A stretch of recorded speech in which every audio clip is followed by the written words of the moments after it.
The floor is now open for clarificatory questions to our last resource person for the day, Attorney Poa. Any member? The Honorable Tino. Maraming salamat, Madam Chair. So, if I may address my questions to the Attorney Poa. Attorney Poa, magandang hapon po. Narito po kayo bilang dating spokesperson, Chief of Staff, with rank of Undersecretary ng Department of Education sa ilalim ni dating DepEd Secretary and of course Vice President Sara Duterte. Tama po? Madam Chair, Your Honor, tama po yun. Tama po ba yung mga titulong minanggit ko? Tama po. Tama. Okay. Chief of Staff, Spokesperson, rank of Undersecretary. Okay. And of course, sa nakaraang kongreso ay isa kayo sa mga resource persons sa mga hearing ng Committee on Good Government chaired by the Honorable Chua. At nabanggit na kanina na inadmit na at bahagi na ng proceedings yung mga records nito, no? Including yung mga sworn testimony po ninyo. Hindi po ba? Tama Madam po. Chair, Your Honor, tama po. Tama po. Madam Chair, meron lang po akong ilang clips ng mga specific testimony niya nung panahong yon na gusto ko lang po magtanong ng ilang clarificatory questions kaugnay dito. Una po, let me point out na sa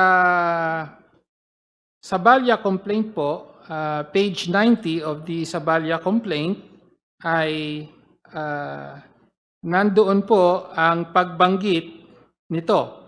In paragraph 269, high-ranking officials of the Department of Education testified before Congress that they received multiple envelopes containing cash amounts ranging from 12,000 to 50,000 pesos. These officials believed that these envelopes came directly from VP Sara, with one former DepEd spokesperson, Michael Poa, testifying that he received envelopes directly from VP Sara herself.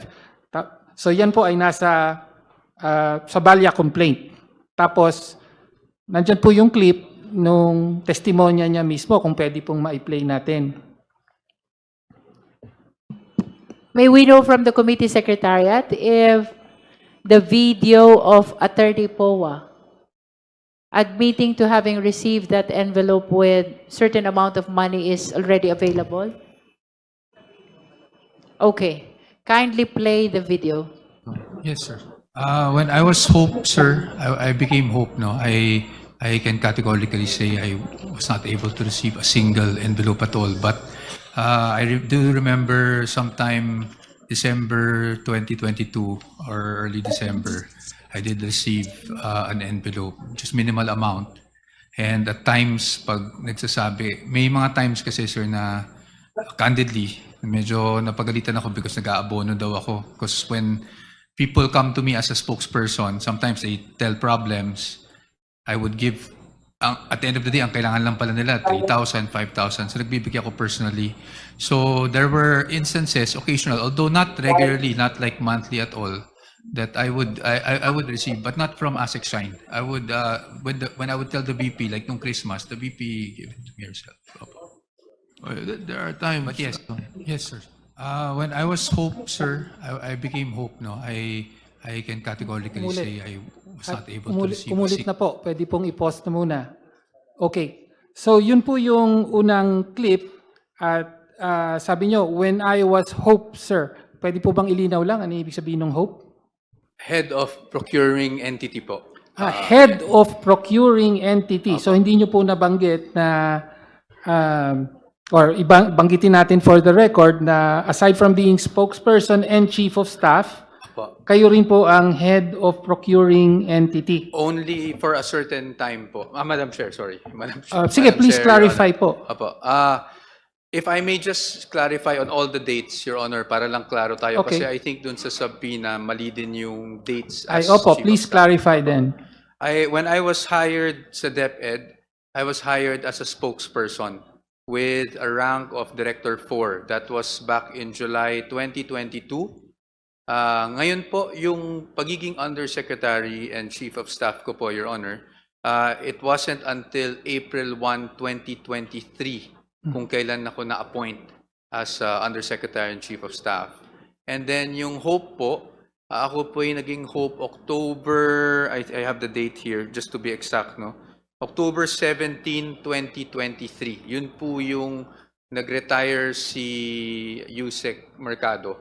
Okay. Doon po ako naging Hope. Okay, thank you. So yung panahon na ito, December 22, 2022, hindi pa po kayo Hope. Hindi So pa po. kayo po ay spokesperson. Apo, spokesperson. Okay, thank you. And then, you received an envelope containing an amount from ang importante pong sinabi niyo rito, the VP gave it to me herself po. Apo, Tama po. Binigyan po kayo mismo direkta apo. ng envelope ni Vice President Sara Duterte. Ngayon, as to the amount, hindi niyo po binabanggit dito. By the way, Madam Chair, this is from the transcript of October 17, 2024. Wala pong binanggit about the amount. But in a subsequent hearing, November 5, 2024, ay may mababanggit na po na amount. Please play the second clip po. Attorney Powa, do you remember receiving an envelope that has about 200,000 in it? Mr. Chair, Your Honor, no. The simple answer is no. The biggest, if I need to share, Yes, go probably, when one time nakwento ko nga na nag-reimburse ako because of a media party, no, for, just to host the media for Christmas, I was given around 20 to 25 at that time, which was, well, to be candid, lower pa than what I made abono, but who are we to diba? So, but never, not definitely not 200, not 100,000, not 50,000. Okay. Oh, Miss Catalan, Okay, thank you. So dito po, sinabi nyo na I was given, so just to clarify, yung pinag-uusapan yung insidente na binigyan kayo, dalawa po kasing magkakaibang hearing to. This is the same incident. If I may just contextualize everything, Yes, please. Your Honor. Kasi there were several incidents na nire-reimburse ako, although hindi siya yung monthly, no? So, for example, Your Honor, that incident that we were pertaining to, the same incident close to December, because we had to host, alam niyo na, yung fellowship ng media, kinulang po yung budget ng DepEd, so naglabas ako ng sarili kong pera. So that's what happened. Now, in other incidents, similarly, that's why I had to really categorically say that these were reimbursements for personal expenses that I personally shelled out po. Okay. So binigyan po kayo ng binigyan kayo sa isang envelope ni Vice President Sara Duterte ng 20 to 25,000 pesos noong December 2022. Tama Opo. po? Hindi ko na po matandaan kung 20 to 25, but yes, it was the same. Well, it yun was yung the sinabi same. nyo rito. Yes po, ito po. Okay. Okay, so binigyan kayo nun. Tapos, parang binanggit mo na rin, hindi ito yung iisang pagkakataon na binibigyan kayo. Kasi sabi nyo dito, the biggest if I need to share, so implying that you received more than once. Tama po? Madam Chair, yes. Yes. Okay. that was the truth. Sabi nyo po, reimbursement. So, ibig sabihin, hindi po, yung binigay sa inyo ay hindi sweldo, hindi rin yung mga allowances na tinatanggap ng government employee under salary standardization law. Tama po ba? Tama po, and hindi po siya regular, Your Honor. Hindi regular. Hindi siya monthly, Okay. kumbaga. That's what I meant to say. Reimbursement. So, meron po ba kayong resibong pinirmahan bilang reimbursement? Honorable Tino, please Yes. confine to what appears in the transcript. Okay. You might be probing already. All right. May- Sige. Thank Your you, Honor. Madam Chair. Then, For the guidance of the members, the questions of the Honorable Tino is anchored on the statements of Yes. Attorney Powa appearing in the transcript of the Inquiry in Aid of Legislation conducted by the Good Government Committee in the 19th Congress. But Yes. please confine your questions to the All right. transcript. Okay. You didn't, okay. So reimbursements po ang intindi nyo dito. Tama po. Well, hindi lang po intindi because, Your Honor, Madam Chair, may I just give some context, just for clarity for everyone? on Yes, what you may happened? proceed. Yes. I'll give you an example po, a very concrete example. Pumunta po kami ng ating Vice Presidente noon when she was Secretary of Education sa isang burol. No? After po ng burol na yun, marami nagpapapicture sa kanya. May mga lumalapit po, may lumapit po na bata. Nagbebenta po ng mga damit. It was Shein na damit. I don't know if I'm correct, if I'm saying it correctly. But she said, tulungan natin. Gusto kong bilhin, no? So, syempre, ang dami po nagpapapicture sa kanya. Ako po yung naglabas ng pera para po mabayaran yung binibentang damit. At pagkatapos po nun, a few days after, naalala niya, tinanong niya sa akin kung magkano nagastos ko. It was around 6,000 if I'm not mistaken. Binalik po niya sa akin yung 6,000. Ganun po yung nature ng... Okay. That's why I keep on saying reimbursement. Thank you, Madam Chair. I was asking kung may resibo po ba dun sa reimbursement to determine whether or not government funds were used. Your question about the receipt is probing already. However, since these are probing questions, ipaubayan na po natin yan Yes. sa ibang venue. After if all, ever. our standard is merely probable cause. Thank you, Madam Chair. Okay. So yun po yung unang tanong. Ngayon, kaugnay naman po sa confidential funds. Dahil po sa Annex U ng Sabalia complaint, ay yan po yung reply ng DepEd. Okay, Annex U. Ito po yung dated 17 April 2024, addressed to Honorable Nilda B. Plaras, Assistant Commissioner of the ICFAO of COA, at pirmado po ni Attorney Michael Wesley T. Poa as Undersecretary and Chief of Staff. Do you affirm, Madam Chair, na kayo ang nakapirma dito at sinabit talaga ito ninyo in behalf of DepEd bilang tugon sa ICFAO? Madam Chair, Your Honor, yes, I confirm that. Yes, okay. Tapos, dito po, ito ay sagot sa Audit Observation Memo ng COA, which is Annex Q of the Sabalia complaint. No, ito naman po yung Audit Observation Memorandum ng COA dated February 1, 2024, AOM number 2024-015. At dito po pinagpapaliwanag, naka-address po actually kay Vice President Sara Z. Duterte as Secretary of Department of Education. Tapos ang sabi, attention, Mr. Edward D. Fajarda, Special Disbursing Officer, and Ms. Maria Runa L. Catalan, Chief Accountant. So sila po ang in-address ng COA. Pero kayo po ang sumagot. Bakit po ganun?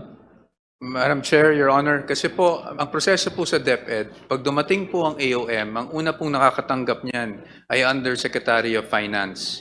And from the Undersecretary of Finance, nire-refer po yan dun sa mismong opisina that is subject of the AOM. In this case, I was actually both. Because noong pong I think we received it Feb 1 or Feb 2. Ako po ay OIC Undersecretary of Finance dahil nasuspended po ng Ombudsman yung Undersecretary of Finance nung panahon na yon. At ako po yung Undersecretary of Finance at nagkataon, ako rin po kasi yung head ng OSEC at that time, of course, Okay. aside from the Vice President. So sumagot kayo bilang head ng OSEC, Office of the Secretary, dahil naka-address kay Secretary Vice President Sara Duterte. That's correct. And also you happen to be the OIC Undersecretary of Finance. Okay.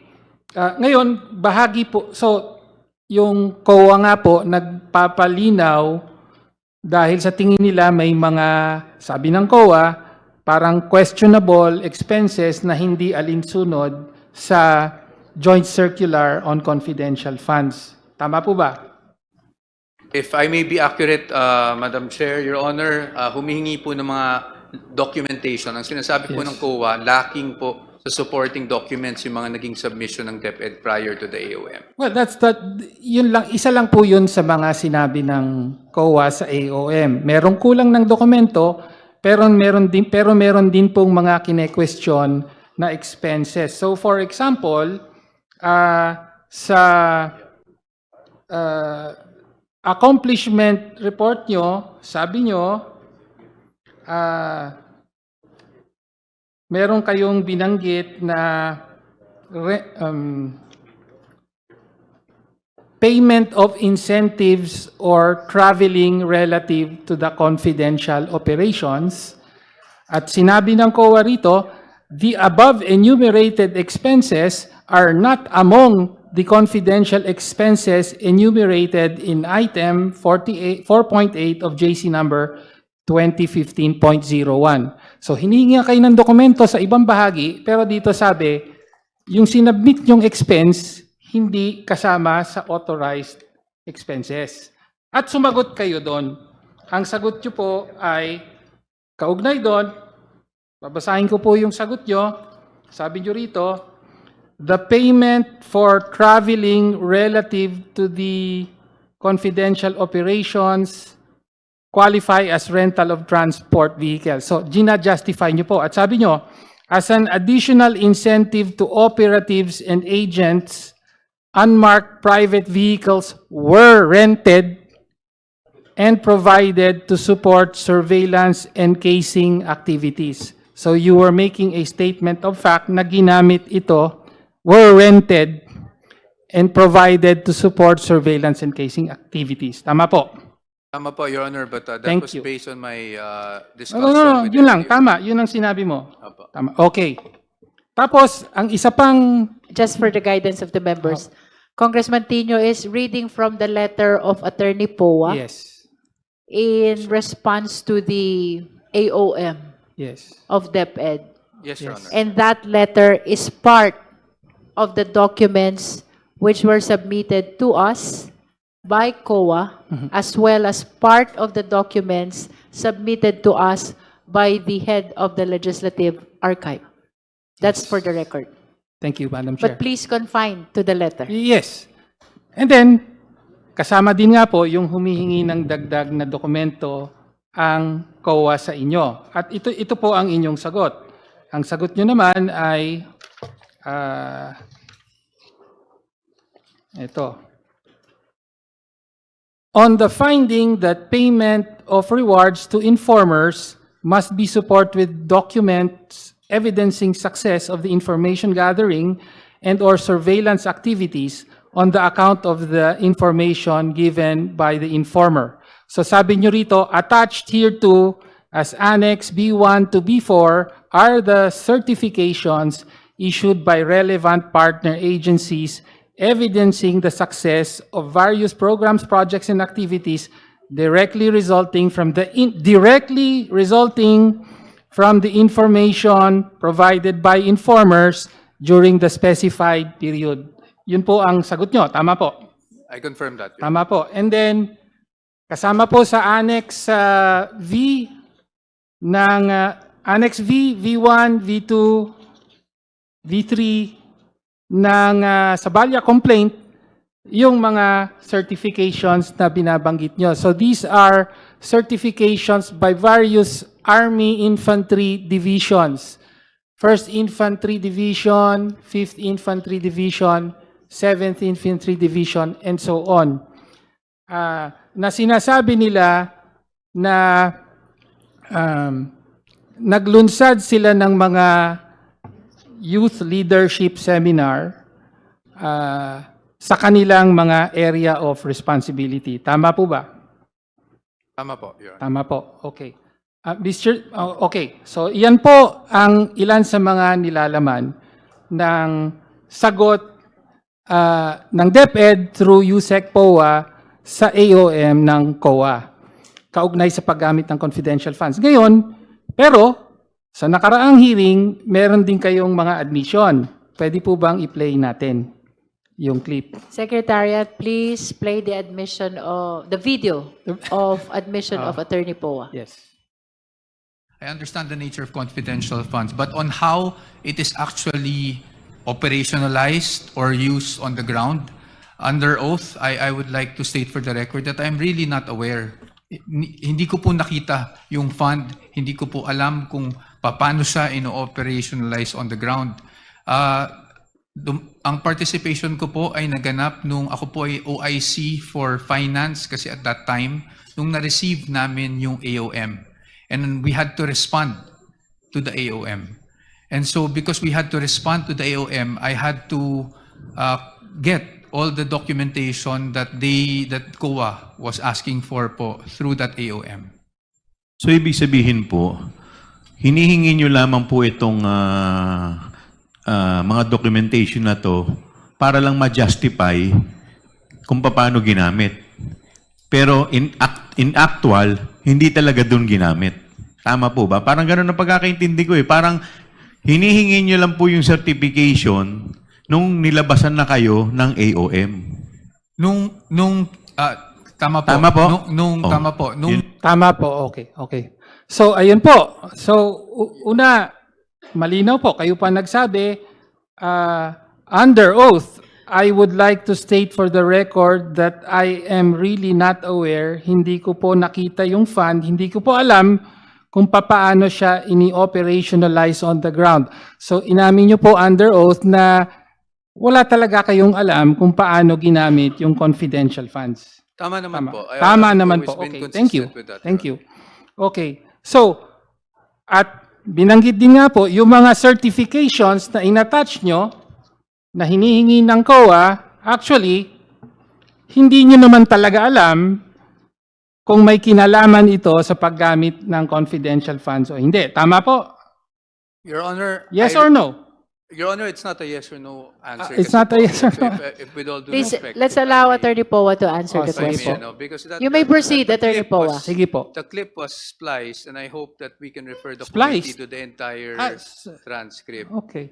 Your Honor, I explained. I have No, no, well, but- Madam Chair, pakiklaro lang po kasi sinabi pa po niya the clip was spliced, parang may pinagdugtong. Wala Hindi pong po, sorry po, splicing Your doon. Opo. Your Honor, I apologize Yes, for that. thank That is you. not what I meant. Nakat lang po dun Oh. sa dulo. What I was saying, Your Honor, is if I think the good chairman of the good government was also here, was at that time, since I did not have any personal knowledge on the operations, utilization, disbursement of confidential funds, that I had to rely on the documents that were submitted to me. At that time, Your Honor, when I received the AOM, of course, I had to talk to the SDO, the Special Disbursing Officer, to say saan natin kukunin itong mga documents na hiningi ng COA. I was referred to USEC Mempin, if you remember, at that time. And so I asked USEC Mempin for those. I did not even ask for certifications, which is also stated in the transcripts.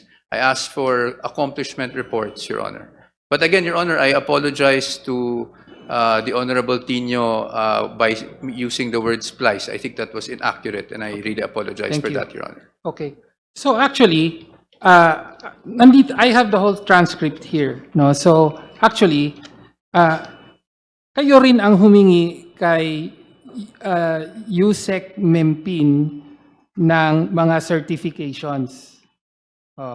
Pero, may alam ba o wala si USEC Mempin sa paggamit ng confidential funds? Your Honor, yun, hindi ko po masasagot. Hindi niyo po masasagot. Okay. My manifestation is that as per the COA guidelines, ang may alam lang po ng kaya nga confidential funds, ang may alam lang po ng paggamit ng confidential funds ay ang Vice President as head of agency or the Special Disbursing Officer. At si USEC Mempin, siya po ba ang Special Disbursing Officer? Hindi po. Hindi Your po. So, imposible rin na may alam si USEC Mempin dito. So, in other words, to conclude, Madam Chair, ang nais po lang nating mailinaw dito ay gumawa kayo ng sagot sa mga paglilinaw na hinihingi ng COA sa kung paano ginamit ang confidential funds ng DepEd, sumagot kayo kahit aminado kayo ngayon na wala talaga kayong kaalam-alam sa kung paano ito ginamit. That is Tama a po ba? manifestation, Congressman Tino. Ah, You should not be raising that question to Attorney Poa. okay. Make Then- it a manifestation Thank instead. you. That was a rhetorical manifestation, Madam Chair. And with that, I conclude. Thank you, Madam Chair. All right. So any other clarificatory questions for Attorney Poa? If there are none, we direct again the committee secretary to call again the Vice President to give her opportunity to present evidence. Comsec? May we know if the respondent Vice President is present today? The respondent is not present today, Madam Chair. Let it be part of the record that we called again the Vice President and she continues to be not around. The intention of calling her is to extend the continuing opportunity to present her evidence, including counter evidence to the testimony that was given by Attorney Michael Poa. May I solicit the necessary motion to excuse Attorney Michael Poa? Madam Chair, I move The to Honorable excuse Gutierrez. Attorney Poa from today's hearings. Yes, there's a motion to excuse Attorney Poa. The same has been seconded. Any objection? Hearing none, the motion is granted. Thank you, Your Attorney Honors. Michael Poa is excused. Maraming salamat po Maraming for spending salamat. time with the committee. Thank you po, Your Honors. Thank you.